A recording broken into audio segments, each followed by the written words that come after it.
দর্শক, এই মুহূর্তে আমরা উপস্থিত হয়েছি রংপুর মেডিকেল কলেজ হাসপাতাল থেকে। আপনারা দেখতে পাচ্ছেন আমার পাশে একজন আহত রোগী রয়েছেন।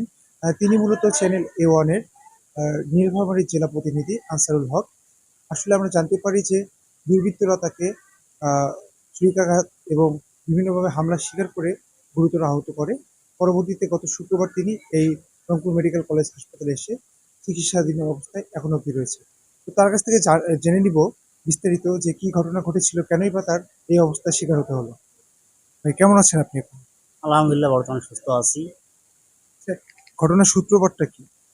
সূত্রপাতটা হচ্ছে আমাদের পূর্বপুরুষ থেকে ওদের সঙ্গে একটু আমাদের জমি জমা নিয়েও বিভিন্ন ধরনের ভেজাল ছিল। তারা এই শত্রুতার জেরে আমাকে তাদের মেয়ের সংক্রান্ত নিয়ে আমাকে বিভিন্ন ধরনের মানে আক্রমণ করতেছে বিভিন্নভাবে, এবং আমাদের ফ্যামিলিকে বিভিন্নভাবে মামলা দিয়ে হয়রানি করতেছে মিথ্যা মামলায়। এবং আমি ইতিমধ্যে আমাদের ফ্যামিলির বিরুদ্ধে 4টে মামলা করছে, এবং আমার ভাই একটা বিজিবি সদস্য, এবং আমার চাচাতো ভাই প্রাইমারি টিচার, এবং আমার ভগ্নিপতি একজন গ্রাম পুলিশ। তাকেও তারা বিভিন্নভাবে হয়রানিমূলক চাকরি খাওয়ার জন্য এই ধরনের একটা আলোচনা তুলে নিয়ে আসে, মিথ্যা প্রচার দিয়ে তাদের চাকরি খাবে বলে এই ধরনের কথা বলে। আচ্ছা, ওনারা কারা ছিল আসলে? স্পেসিফিকলি নাম, ঠিকানা, পরিচয় সহকারে বলবেন। ওরা আসলে আমাদের পাড়া প্রতিবেশী বনাম। আমি তাদের মেয়েকে বিয়ে করেছিলাম 23 সালের আগস্টে। এটা হচ্ছে যে এইটাকে কেন্দ্র করে আজ পর্যন্ত আমার বিরুদ্ধে এ পর্যন্ত 4টি মামলা করেছেন, এবং আমাকে বিভিন্নভাবে ক্ষতবিক্ষত করার জন্য আক্রমণ করতেছেন মিথ্যা মামলা দিয়ে। এবং এদের মধ্যে রয়েছেন আমার যিনি আর কি আমাকে আক্রমণ করেছেন, যার হুকুমে, তিনি হচ্ছেন মোহাম্মদ আসাদুল হক। আর হচ্ছে আমার শ্বশুর, তিনি হচ্ছেন জিয়াউর রহমান, এবং শেফালি বেগম, এবং মোসাম্মদ জেমি আক্তার। এরাই সকালবেলা আমি হঠাৎ ঘুম থেকে উঠে আমাদের বাড়ির পাশে আমি হাঁটতেছিলাম। সেই সময় আমার হাতে ব্রাশও ছিল। সেই সময় হঠাৎ করে তারা তাদের ভিতরে কলা কৌশলভাবে তারা ছুরি নিয়ে আসছিল তিনটা। এবং সেই ছুরির আঘাতে আমি বুঝতে পারিনি যে তারা আমাকে আঘাত করবে। এই অবস্থায় আমি একজনের সঙ্গে কথা বলতেছি, সেই সময় আমার কাছে আঘাত করেছে। আঘাত করার পর তারপর আমাকে গ্রামবাসী এসে উদ্ধার করেছে। আপনার শরীরে কি কি ক্ষতিগ্রস্ত হয়েছে, কোথায় কোথায় আঘাত করা হয়েছে এবং কি দিয়ে আঘাত করা হয়েছে?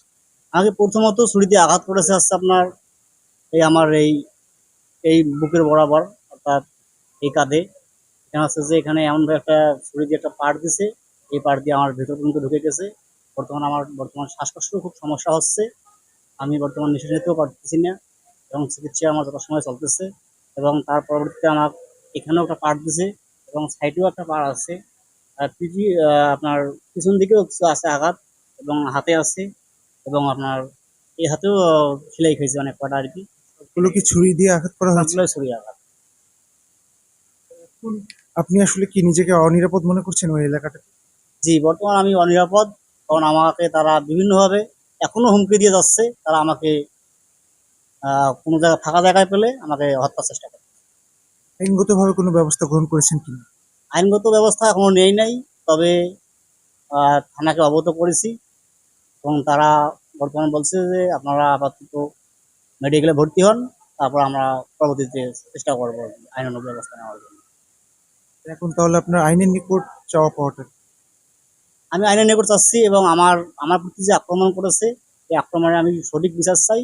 এবং আমি যথাসময়ে মামলা দায়ের করলে আমি যেন যথাসময়ে তাদের আসামিকে ধরে নিয়ে আসি, এবং আমার স্ত্রী আমি যেন তাদের তাদের শাস্তি যেন আমার কাছে যেন চলে আসে, এটাই তাদের কাছে চাওয়া। দর্শক, এতক্ষণ শুনছিলাম সেই আহত সাংবাদিক, চ্যানেল A1 এর নীলফামারী জেলার প্রতিনিধি। তিনি আসলে একটি অতর্কিত হামলার শিকার হন। মূলত বিষয়বস্তু ছিল পারিবারিক কিছু বিষয় সংক্রান্ত বিষয় নিয়ে তাকে আক্রমণাত্মকভাবে হত্যার উদ্দেশ্যে ক্ষতিগ্রস্ত করা হয়। বর্তমানে তিনি অনিরাপদভাবে রয়েছেন এবং অনেকটাই অনিশ্চয়তার মধ্যে রয়েছেন যে তার জীবন নাশের হুমকি বা প্রাণ নাশের হুমকি যখন তখন হতে পারে। সব মিলিয়ে তিনি আইনের নিকট শ্রদ্ধার সাথে সঠিক বিচারের দাবি জানিয়েছেন। পাশাপাশি তিনি এর সুষ্ঠু বিচার দাবি করেছেন। Rifait Ishtiaq Hridoy, channel A1, Rangpur.